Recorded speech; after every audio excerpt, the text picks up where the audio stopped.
Hello, I'm Dave. And I'm Carol. And welcome to a podcast for English language learners. And this episode, or this series rather, is all about British culture. And this episode is about, do you know what it's about, Carol? Politeness. Politeness. What it means to be polite in the UK.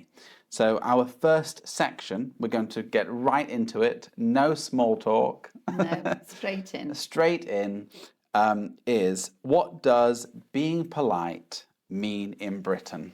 Wow. I mean, that is such a big question, isn't it? Yeah. I think we get associated with politeness when a lot of the time people mean that we're very apologetic. So That's very true. yeah, you might hear people bumping into each other and saying, oh, sorry. No, after you.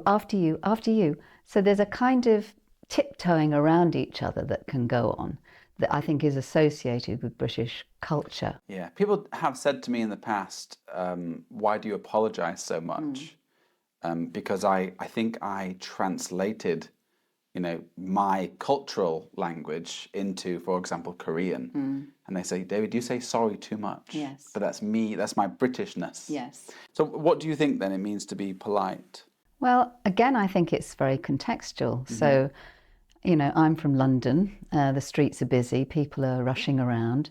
Sometimes people aren't polite. So being polite can mean giving way to people, seeing people coming the opposite way to you on a pavement and giving way, allowing people to go past. So sometimes in London, I see people in a row, 5 abreast, and they're just chatting and walking straight towards you, and you can feel invisible. And that feels impolite to me. I expect people to kind of move around each other. And I think we're a small country, and in other places, big cities where it's busy, you kind of need to navigate each other. So I think that's politeness, is looking ahead, seeing where people are and giving way and being, courteous, letting people go before you. So, yeah. I like that about giving way, because it's very different in the UK when driving, because over here, people give way all the time, actually. They're quite polite in that sense. On the roads. On the roads. And, if you go into a shop, I have an instinct of looking behind me, checking if someone's behind me, and holding the door for them. Yeah. And I've noticed that doesn't happen in some cultures. Yeah. And it's not like that's impolite, it's just more that is a British thing. Yeah. And it is, it's something that I kind of grew up with that has become in a way associated with potentially with sexism. It's like women expecting the door to be opened for them by men. Whereas I think it can be anybody doing that for somebody else. It is a polite thing to do for the door not to slam in your face, for you to hold it open. Well, I have had someone complain actually and saying, I can open the door for myself, thank you very much. Yeah. And whereas it wasn't really about them being a woman. No. It was just what I was taught to do, growing up. You hold doors, you open doors for people, you hold doors for people. Yeah. So it differs, doesn't it? I think it's what meaning you put on it. So in my lifetime, it's had that meaning put on it. And as part of women's liberation and independence and so on, those things have been signifiers of being patronised. So that's why you perhaps got an adverse reaction. However, if we just put it in the context of one human to another, why would you let the door slam in someone's face? Sorry, I'm getting distracted because I'm imagining all the vocabulary that's on the screen as you're speaking.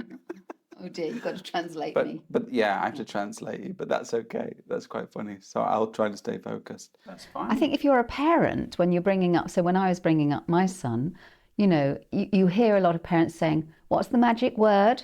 And the magic word is please, or the magic word is thank you, because you don't just want people to be ordering other people about, give it to me, or, want this, want that.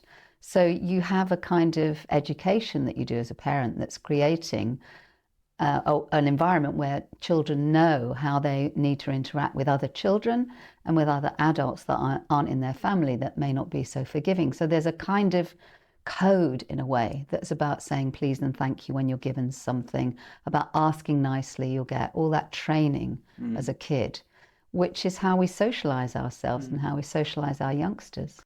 I have met some English language learners who learn the word please and they think of it more of a kind of please do this for me, like begging. Yeah. But really, there is that version, but it also is just a polite word. Yeah. You know, when you're asking for something, right? Yeah. So yeah, they had to learn that. But well, in our language, I don't think we have so many built-in like grammatical things like in French. You know, you've kind of, I mean, there is a subjunctive in English, isn't there? Yeah. So you might say, may I sit there? But most people say, can I sit there? Is that seat free? And they might not say please. They'd probably say, excuse me, you know. So if somebody's not looking at you, or if you're going to intrude in some way on somebody's private space, we say, excuse me, can I ask you? So we kind of draw things out a lot. Yeah, people say that there isn't like, you know, in many languages there's the formal, the honorific version, or the formal version and the informal version. But we do have formal ways of asking things and saying things. That's actually another section about how we do that. But just to finish this section, do you think British politeness makes us seem cold or distant at times? I think it can do, but I think that can also come from any kind of routine or pattern of communication. So in the States, people are often much warmer. Hi, how you doing? You know, there'd be an assumed closeness, but actually it isn't really there. It's a way of kind of containing a new encounter or a new relationship. And I think we have it, and it does feel a bit cold because it's not. It's the opposite. It's quite cold, quite formal. Yeah. I think that's changing, you know. Compared to like America, for example, though, because I remember as a young teenager going into the Hard Rock Cafe. I forgot where, but Park Corner. I'm not sure. She was an American waitress though. Okay.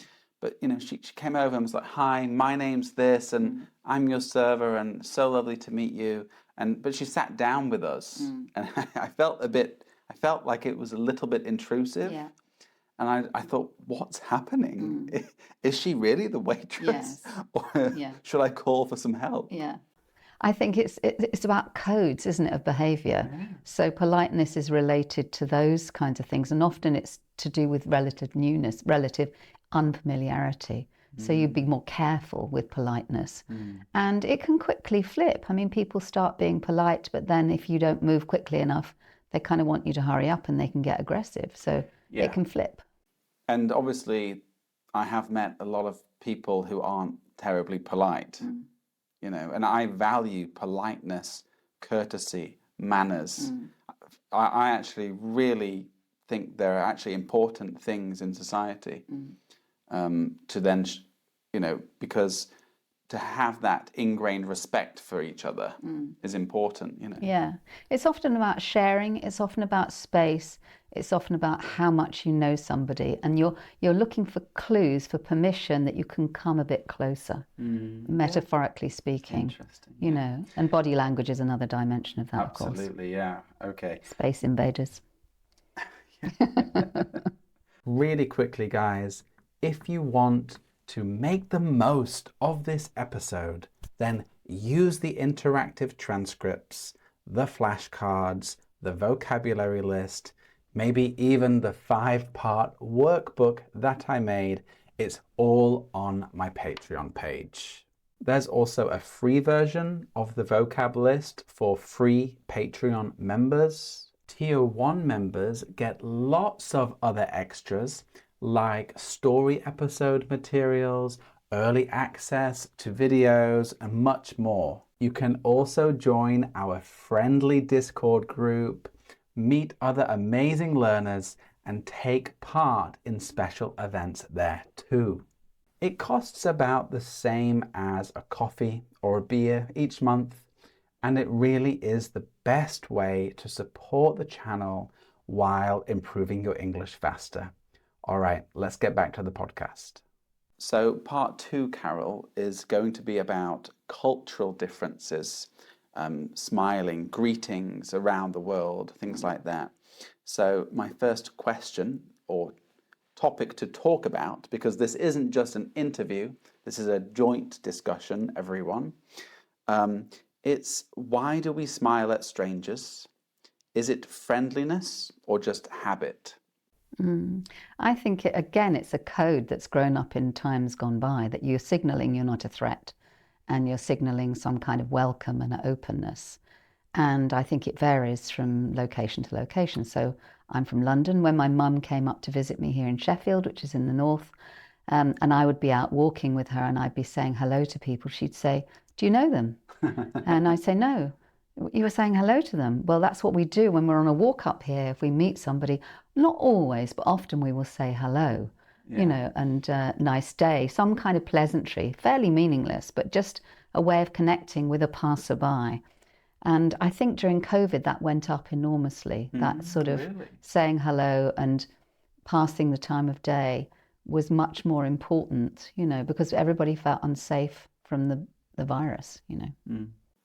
Yeah, well, as you know, I grew up on bordering a large forest, a wooded area, and every time we go on a walk, it's normal to say hello to everyone, smile, and maybe like a greeting.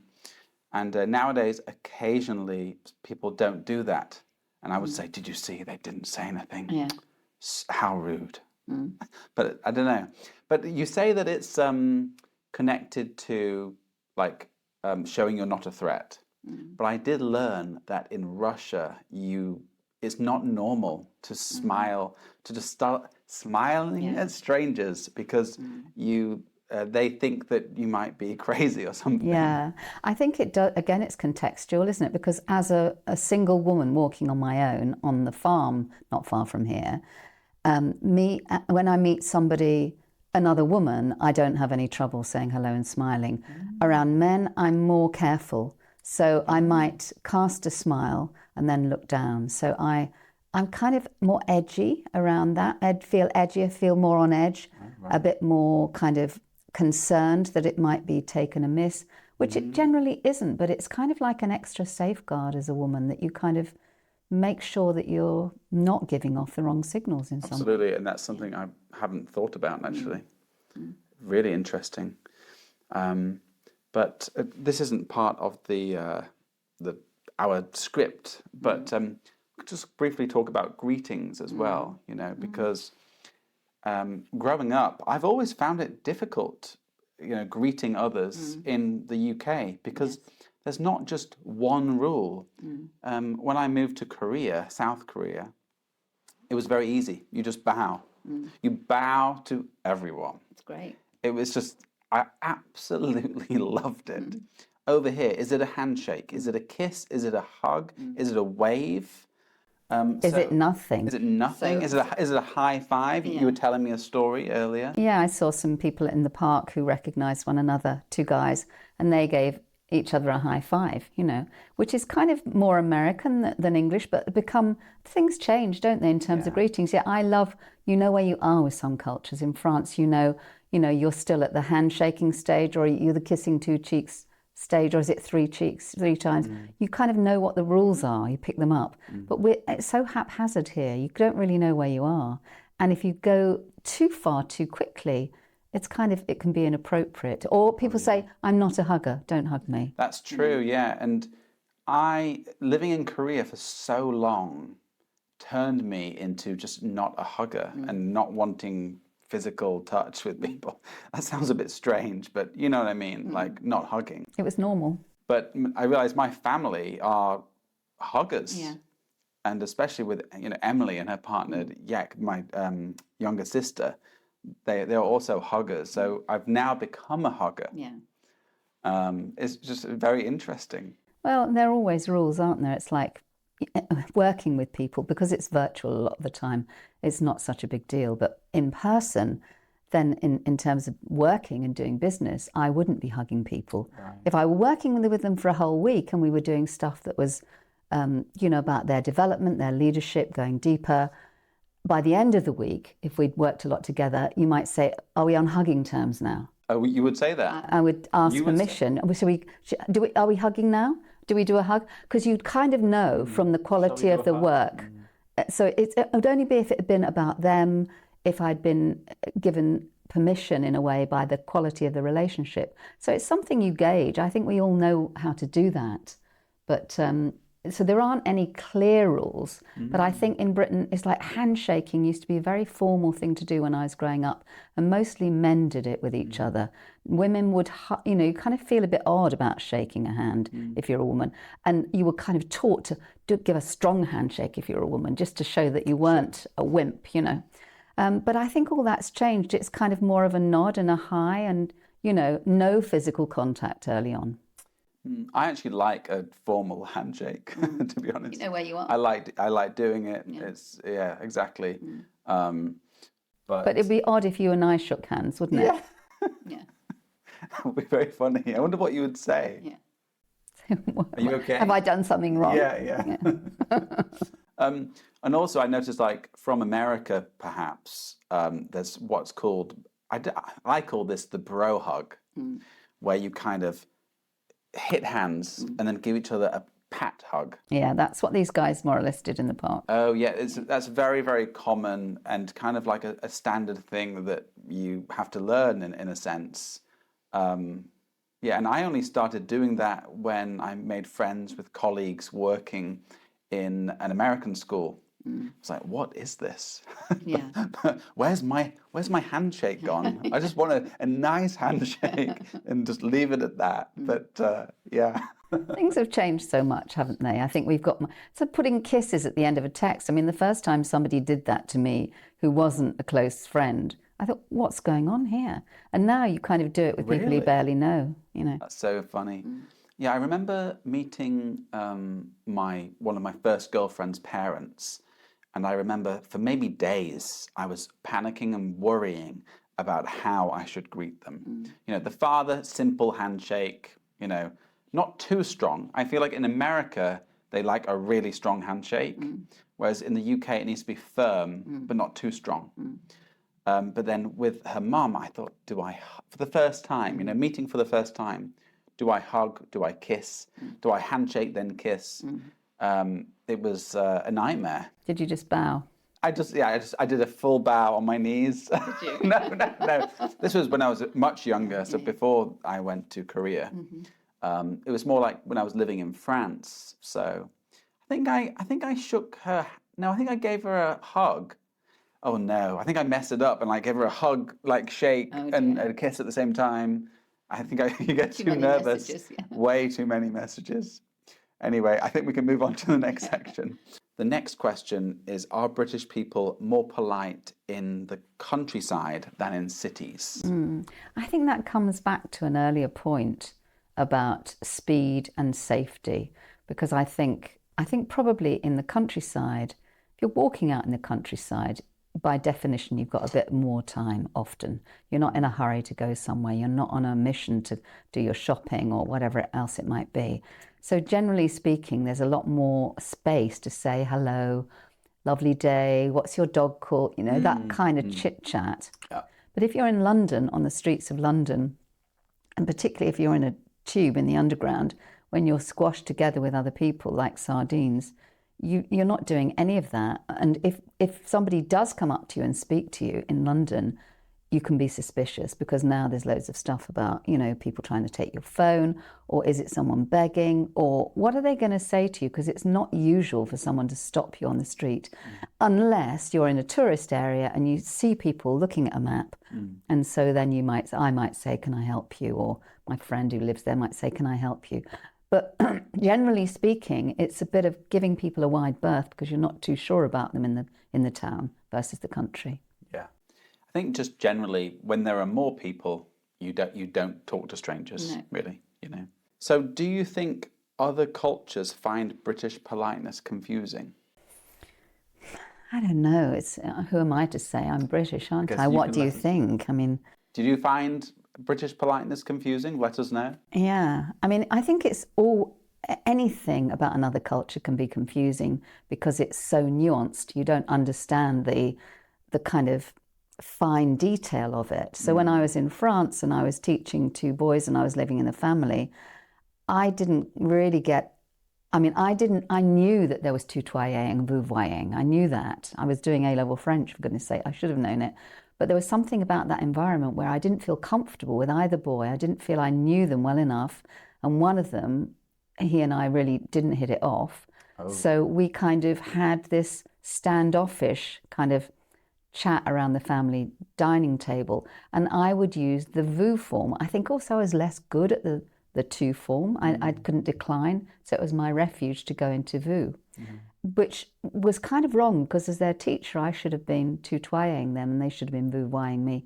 So I did that for 3 weeks, you know, and I knew I was doing it and I couldn't dig myself out of it, and they were too polite to say to me, you know, that's not how you should be talking to the boys. Oh, right. So there's so much that can go wrong when you're in a different culture.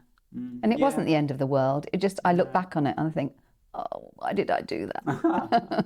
Yeah, I think people maybe that come over to the UK or they're learning English, sometimes they are too direct, but that's mainly because they haven't learned the ways of softening their speech and sounding slightly more polite and indirect in a sense. Yes. So can you think of any ways how we might soften our language then? Yeah, I think we do it loads, really. I think it is, I don't know if it's a British thing, but I can certainly think that I am careful around certain things. So you don't want to be too direct, too abrupt, or impolite. So you might say, excuse me, is anyone sitting there? If you want to have a seat next to someone.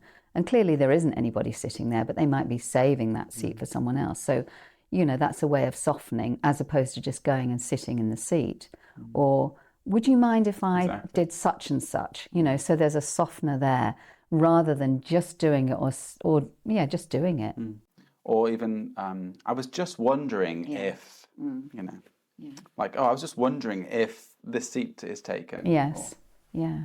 Would you mind if, you know, it's kind of, it's super polite, but it's a preface to saying you're going to do something rather than just doing it. So if you want, I will make a lesson on how to soften your speech and sound more polite at the same time. Please let me know in the comments by writing politeness, please. Politeness, please is a great phrase. Yeah. So this is an interesting question. What does rudeness look like in Britain? Because we've talked so much about politeness. What does rudeness look like in Britain? And how is it different abroad? I don't know. I mean, the first thing that comes to mind, because I go to the theatre a lot, is I hate it when people start talking behind me when the show is on, when the play is on or the performance is on. Although I have been known to do that myself. So it's like, you know, I have got no case to, you know, no, what's the word? Leg to stand on. Leg to stand on, exactly, when I've done it myself. Or leaving your phone on instead of putting it on silent, or looking at your phone in the theatre or the cinema. It's really distracting. I was at the theatre last night. You can see people's Apple Watches and phones flashing throughout the whole performance. And here's someone giving a great performance on stage and there's all these lights going off in the auditorium. So I think that's a kind of rudeness. Oh, 100%. Because you're just, everyone has paid to be there and you're not kind of respecting them, the venue, the place, the people. For me, it's the cinema and just people on their phones next to me. It just makes me think, like, why did you pay to come here? I mean, I've been to the cinema with people next to me on their phone pretty much the entire movie. I thought about making myself some like blinkers, like a horse, and just put them on quickly, like a little hat, and so then I can enjoy the movie. But yeah, it's really difficult, isn't it? And that's generational because we didn't have phones 20 or 30 years ago. I was just thinking the last part of that question, how is it different abroad? I think in some cultures, you know, being direct is normal. You know, being very direct is just a normal way to speak. Which actually can be quite practical. And you could say that sometimes English isn't very practical. At work, you know, would you mind doing this when you have a sec? Depending on how someone says that, you know, would you mind doing this, you know, when you get a second, right? When you have a sec, it could be like, do it now. That could be your boss subtly saying, do it now, right? Yeah, rather than saying, I need this really quickly. Could you do it now? Yeah. You know. There's a lot of subtext in English, isn't there? We're very indirect, I think. We go round the houses, as we say, round the houses to say something. Yeah, a lot more than people realise, I think, actually. Yeah, long-winded is another way of describing it. Right. Excuse me, would you mind? No, I thought of like a really long way of saying like, excuse me, I was just wondering if it could be at all possible if you wouldn't mind closing the window. Yeah. If that's okay with you. Yeah, absolutely. Yeah. I don't know. Yeah, and I experience quite a lot of people when they ask a question. So in the work context, they might say the question, and they'll say then, if that makes sense, which is kind of like a playing down, a suggestion that maybe they're not making sense. When it's a perfectly intelligible question. I think it's more associated with women than men, but I do hear men using it as well, a kind of casting some humble self-doubt. Have I asked the right? It brings you Am down I clear? a bit. It brings you down a bit, doesn't it? Which I think that is a British thing. We kind of bring ourselves down so somebody else doesn't get in first. We do it first. To ourselves. Interesting. Yeah. All right, the next section is all about the British sorry habit. Sorry has many meanings, right? It can be an apology, show empathy. It can be a softener, a filler. It actually has many meanings and uses. But Carol, what do you think? Do we say sorry too often? Yeah, definitely. Sorry? Yeah. Do you think so? I do, yeah. Yeah, I mean, we do, but I tend to like it. I like it. You like it. What do you like about it?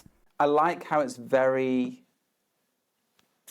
that it has just so many different meanings, you know. Should we talk about those? Do you want to talk about those? Yeah, sure. So if you don't understand someone, the first time you can just say sorry. If you want to show empathy and something bad has happened to a friend, oh, I'm so sorry to hear that. Maybe if someone's being rude, sorry. Or maybe excuse me also, right? If you bump into someone, sorry. Or even if someone bumps into you, you will say sorry. That's a crazy thing. It's so funny, isn't it? And if that happened to me in the supermarket last week, someone bumped into me quite hard, actually. And I was like, oh, sorry. And they didn't even say sorry. No. And I just thought, wow. Well, first of all, that person was very rude. But I just find it very funny. Sorry. Yeah, it is a British thing.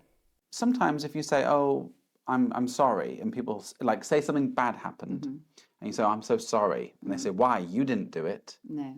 But I think people confuse because it means, I feel sorrow. Yeah. That's what it really means. Yes. You're not apologizing in that context, but people will still say occasionally, why you didn't do it? Have you experienced that? No, I haven't, but I think it's important if you're learning the language to know that so in a text, for example, if a friend's we're texting and I say, how are you today?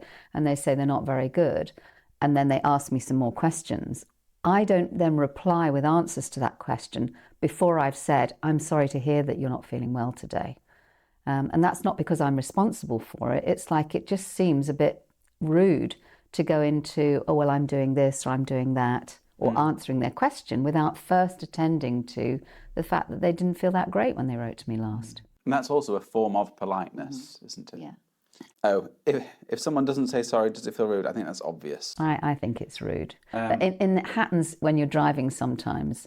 So somebody can not observe the kind of code of conduct you're expecting as a driver. And so in the car, I might say, no problem, my pleasure. When they've not thanked you for giving way. Oh, like sarcasm. Yeah, sarcasm. Yeah. That's a definitely a British Passive-aggressive. Passive-aggressive, yeah. But they haven't heard me. Right. So. Right, well, Carol, we have come to the end of this episode. But for you watching, please let me know in the comments, how do you show politeness in your country? And looking at our country, looking at Britain, have there been times when you've thought that is a really unusual or weird way of showing politeness? We'd love to know about that. What have you seen? Yeah. Okay, well, thanks for watching. And the next episode will all be about gift giving in the UK and why we love cards so much. So we'll see you there. Au Thanks. revoir. Bye-bye. Bye bye. Bye.